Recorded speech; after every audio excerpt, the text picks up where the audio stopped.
Welcome to my channel, where your adventure into the future starts right now. Step into a vibrant universe filled with groundbreaking technology, breathtaking alien landscapes, and exhilarating sci-fi narratives that challenge your imagination. From daring explorations of distant galaxies to haunting journeys through dystopian societies, we uncover the most captivating stories and innovative ideas that will shape the world of tomorrow. Subscribe today and join us on an incredible intergalactic voyage that promises to inspire and thrill. The alien complex sat on the outskirts of a cold, barren moon, its structure a labyrinth of sharp angles, metallic surfaces, and impenetrable walls that seemed to have no clear purpose except to intimidate. This was not a place meant for communication or understanding. It was a place of tests, a place where species from across the galaxy could send their most dangerous creatures, their most resilient subjects, to face what were supposed to be insurmountable challenges. For the aliens who had built this place, it was a monument to their technological prowess, a test chamber designed to destroy anything that dared to enter. The designers of the Deathtrap, a species known for their cold logic and advanced intellect, had prided themselves on creating the ultimate survival test. They had engineered this chamber as a place where only the most specialized, the most unkillable creatures could survive. It was a death trap for all intents and purposes. The death trap was a series of interconnected rooms, each one designed to take apart an organism biologically, mentally, and physically. No creature had ever survived the entire course. Not once had a being walked through the entirety of the death trap and lived to tell the tale. And so, when the humans had been invited to witness the trials, they came as mere spectators, sure that they would see yet another proof of their inferiority in the eyes of the galaxy. But no one, least of all the designers, expected what would happen next. The human in question was not particularly tall by alien standards, nor did he possess any physical attributes that marked him as extraordinary. He was a man named Jace Martin, a former soldier from Earth who had seen more than his fair share of conflict in the harshest environments the planet had to offer. He was a Deathworlder, raised in an ecosystem so volatile and hostile that survival was never a given, but rather a constant battle, one that required wits, instincts, and, most importantly, resilience. It was this resilience that had made Jace an ideal candidate for the test. Earth had long been known for its Deathworlders, a term coined by those who encountered humanity's species and witnessed firsthand their ability to thrive on a planet filled with dangers unlike any other. Unlike other worlds where life was gentle and its inhabitants had little more to fear than the occasional bad weather or predators that were easy to avoid, Earth had been a battlefield for life for millennia. Its ecosystems were chaotic, its creatures vast and varied, and the very land itself could kill with one wrong step.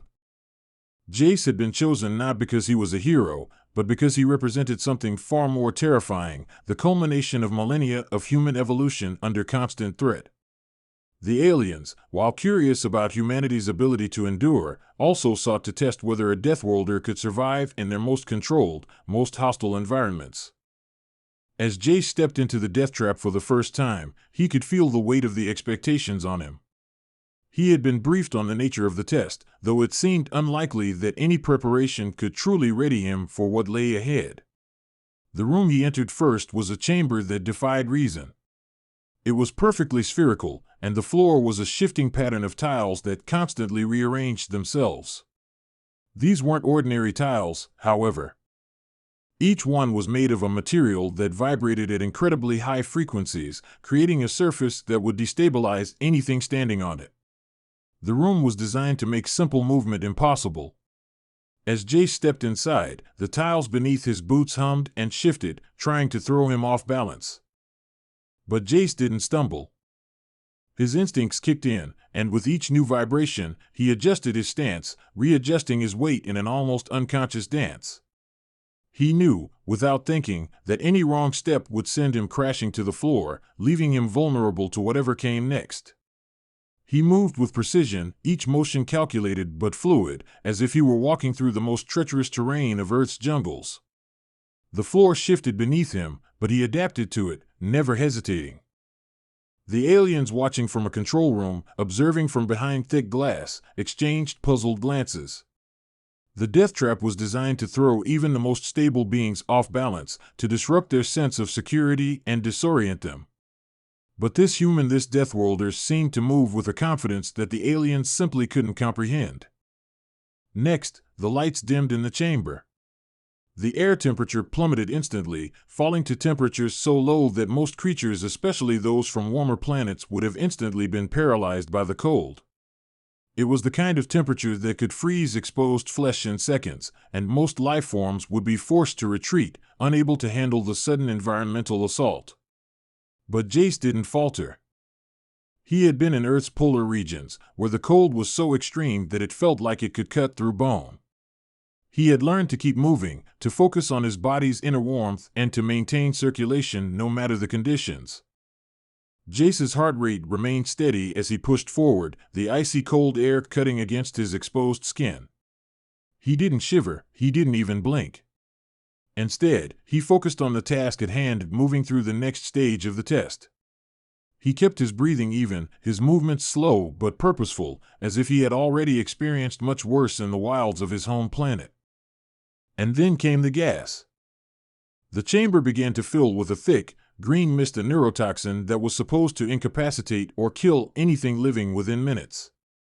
The aliens, proud of their achievement, watched eagerly as the gas spread quickly through the air, enveloping Jace.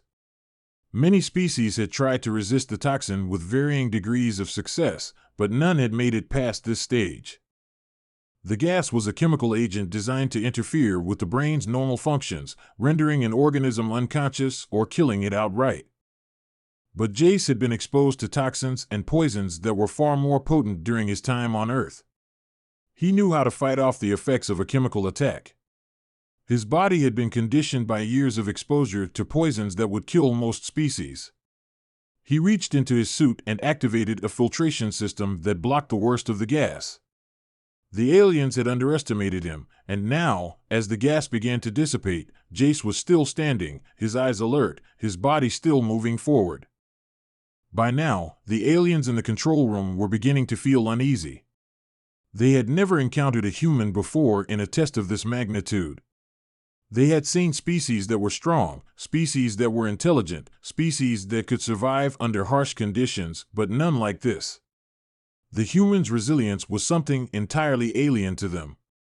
It was as if he had become a force of nature, bending to the test not by conquering it, but by adapting to it in ways they could never have predicted. The next chamber was designed to be the most difficult, a shifting maze of laser beams that crisscrossed every which way, each beam set to disintegrate anything in its path. The lasers were too fast for most species to dodge.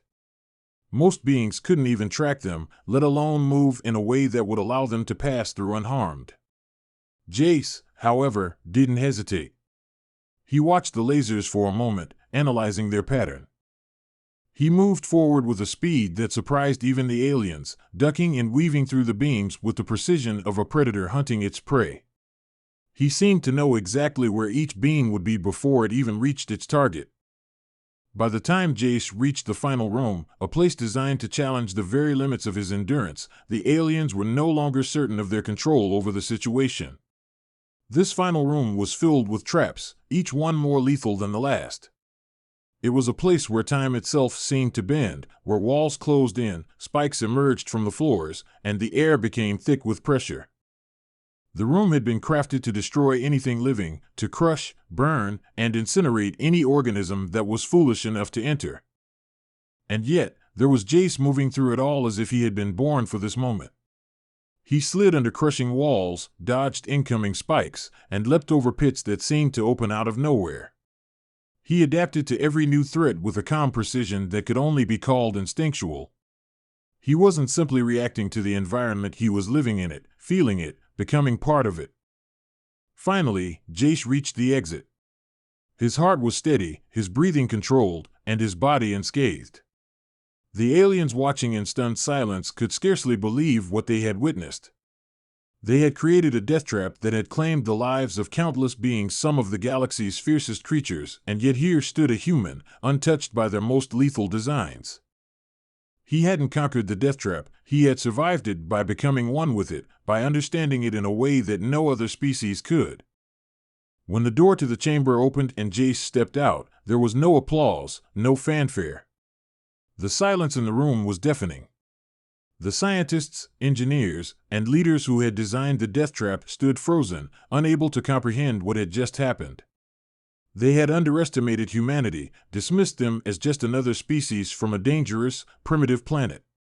They had thought that they could test the human and watch it fail just as every other being had failed before. But they had learned a very important lesson that day: Deathworlders were not to be underestimated. And as Jace walked calmly toward the exit, a small, satisfied smile crossed his face. He had passed the test, not by outsmarting it, but by surviving it just as humanity had survived everything that had ever come their way. And in doing so, he had stunned the scientists, leaving them to realize the true power of a Deathworlder: adaptability, resilience, and an unyielding will to live.